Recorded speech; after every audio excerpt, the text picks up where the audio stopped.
الحمدللہ رب العالمین والصلاة والسلام علی خاتم الانبیاء والمرسلین وعلی آلہ واصحابہ اجمعین اما بعد فاعوذ باللہ من الشیطان الرجیم بسم اللہ الرحمن الرحیم۔ حضور پرنور شافع یوم نشور صلی اللہ علیہ وآلہ وسلم کی بارگاہ میں ادب و احترام سے درود و پاک کا نذرانہ پیش کیجیے۔ اللہم صلی وسلم وبارک علی سیدنا و مولانا و حیینا محمد وعلی آلہ و اصحابہ اجمعین۔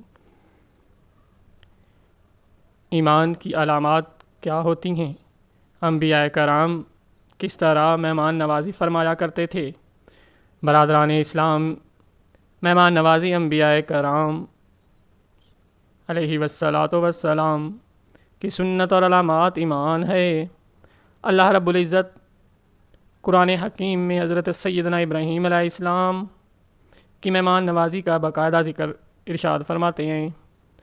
وَلَقَدْ جَاءَتْ رُسُلُنَا إِبْرَاهِيمَ بِالْبُشْرَى قَالُوا سَلَامًا قَالَ سَلَامٌ فَمَا لَبِثَ أَنْ جَاءَ بِعِجْلٍ حَنِيذٍ۔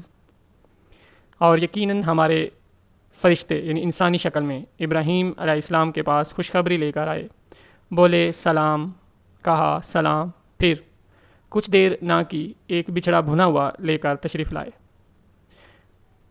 حضرت ابراہیم علیہ السلام پہلے وہ انسان ہیں جنہوں نے دنیا میں مہمان نوازی کا طریقہ رائج فرمایا۔ اسی طرح ایک خوبصورت واقعہ نبی کریم صلی اللہ تعالیٰ علیہ وآلہ وسلم کس طرح مہمان نوازی فرمایا کرتے تھے۔ ایک ایسے حالات میں جب بندے کے پاس مہمان نوازی کے لیے کچھ نہ ہو اور گھر میں بھی کچھ نہ ہو اور جہاں ذریعہ معاش ہو وہاں بھی کچھ نہ ہو، تو وہ کس انداز سے مہمان نوازی فرمایا کرتے۔ نبی کریم صلی اللہ تعالیٰ علیہ وسلم کا یہ خوبصورت واقعہ آپ کی نظر کرنا چاہوں گا، انتہائی توجہ کے ساتھ دم تھام کے سنیے گا۔ یہ بہت ایک دل دہلا دینے والی بات اور ان لوگوں کے لیے ہے جو مہمان نوازی میں اچھا سلوک نہیں کرتے۔ عزیزان محترم، مہمان نوازی کے حوالے سے رسول اکرم صلی اللہ تعالیٰ علیہ وسلم کا طرز عمل بڑا ہی مثالی ہے۔ سرور دو جہاں صلی اللہ علیہ وآلہ وسلم مہمانوں کا بڑا ہی خیال فرمایا کرتے تھے اور انہیں ہمیشہ اپنی ذات پر ترجیح دیتے تھے، یہاں تک کہ مہمان نوازی کی خاطر اگر قرض لینا پڑتا تو اس سے بھی گریز نہ فرماتے۔ ایک بار سرور دو جہاں نبی کریم صلی اللہ تعالیٰ علیہ وسلم کے یہاں مہمان حاضر ہوا تو حضور نبی کریم صلی اللہ علیہ وسلم نے قرض لے کر اس کی مہمان نوازی فرمائی۔ قرض کیسے لیا؟ توجہ کیجیے گا۔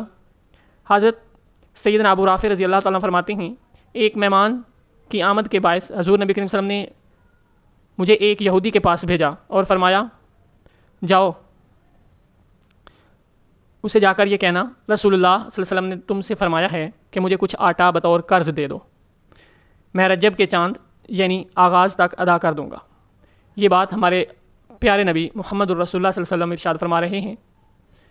آپ نے ایک صحابی سے کہ آپ جاؤ اور جا کر ایک یہودی کی دکان پر اور اسے یہ کہو، آگے سے قربان جاؤں کیسا جواب ملا، اور پھر نبی پاک صلی اللہ علیہ وسلم نے کیا ارشاد فرمایا؟ اللہ اکبر۔ یہودی نے کہا، جب تک کچھ گروی نہیں رکھو گے قرض نہیں دوں گا۔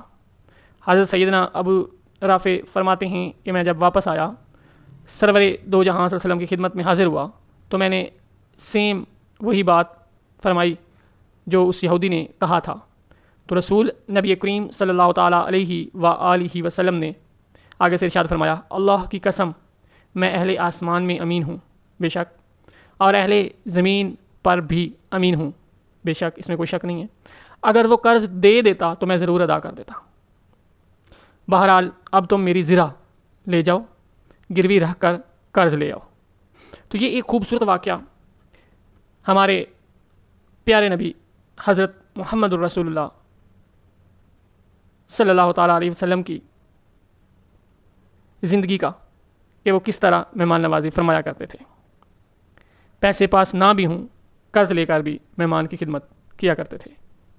حضور نبی کریم صلی اللہ علیہ وسلم کی مہمان نوازی کے متعلق ابن شبی نے بھی ایک واقعہ ذکر کیا ہے. ایک دیہاتی رسول پاک صلی اللہ علیہ وسلم کی بارگاہ اقدس میں حاضر ہوا اور بھوک کی شکایت لے کر آیا. رسول اللہ صلی اللہ تعالیٰ علیہ وسلم اپنی ازواج مطہرات کے گھروں میں تشریف لے گئے. پھر باہر تشریف لائے تو ارشاد فرمایا مجھے آل رسول کے گھروں میں تمہارے لیے کوئی چیز نہیں ملی کھانے کو. اسی دوران حضرت نبی کریم صلی اللہ علیہ وسلم کی بارگاہ میں بھنی ہوئی بکری پیش کی گئی.